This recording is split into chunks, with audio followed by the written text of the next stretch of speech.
I began thinking about my editor's comment on what was Memorial Day in the USA. For those of you who aren't familiar with it, Memorial Day is a federal holiday observed annually to remember those who have died whilst serving in the US Armed Forces. For many, it is a day of quiet commemoration, church ceremonies and cemetery visits. Others visit military parades, concerts, family gatherings and patriotic speeches. It is a time to remember the fallen, but also remember those who are still on duty in conflicts around the world. In a reminder that war and opposition to it continues, a few weeks ago police clashed with anti-war protesters in Chicago outside the NATO summit. Thousands of protesters marched in downtown Chicago towards the venue for the summit to demonstrate against the war, with some Iraq veterans returning their medals by throwing them in the direction of the conference. Police used force to hold back a small group of protesters who tried to cross security lines. Leaders of 62 countries were meeting in Chicago to discuss global security issues and, foremost, the war in Afghanistan. President Barack Obama conducted a one-to-one meeting with the Afghan President Hamid Karzai, but he did not meet with Pakistani President Asif Ali Zardari. The summit closed amid frustration that no deal was agreed with Pakistan on Afghanistan supply routes.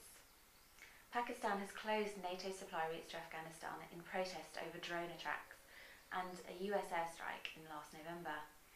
The US must now resupply its troops in Afghanistan through slower and more expensive routes from the north and from Russia.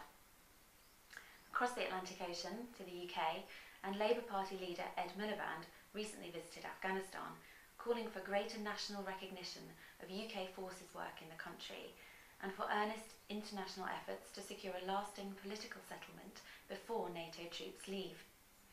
President Obama and NATO have set an irreversible course to withdraw 130,000 combat troops from Afghanistan by the end of 2014.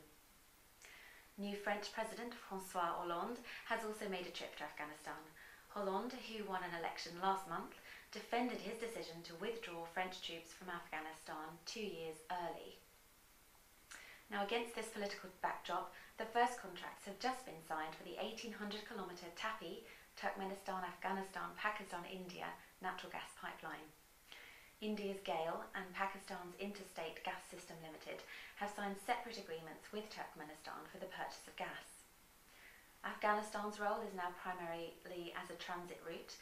It has signed an MOU to cooperate as a secure route and has allegedly negotiated safe transport with the Taliban. India and Pakistan will each receive 38 million cubic metres per day of natural gas, and Afghanistan will receive 14 million cubic metres per day. TAPI was first conceived in the 1990s but has suffered years of delays. The proposed pipeline is supported by the US and backed by the Asian Development Bank. The US greatly prefers it over its Iranian rival, the IP Iran-Pakistan pipeline, which is itself a victim of long delays. Turkmenistan holds more than 4% of the world's natural gas reserves, equal to Saudi Arabia and behind only Russia, Iran and Qatar. The TAPI pipeline will help Turkmenistan cut its reliance on exports to Russia and will boost its annual gas exports to 180 billion metres cubed by 2030. India, which will double its gas consumption over the next 25 years, desperately needs the gas, having been forced to buy costly LNG following falling local gas output. Of course, the project is a high-risk one. The pipeline's route would take it straight through the region's most turbulent areas, including conflict-torn Helmand and Kandahar provinces in Afghanistan, as well as Quetta in Pakistan, where tribal unrest is common.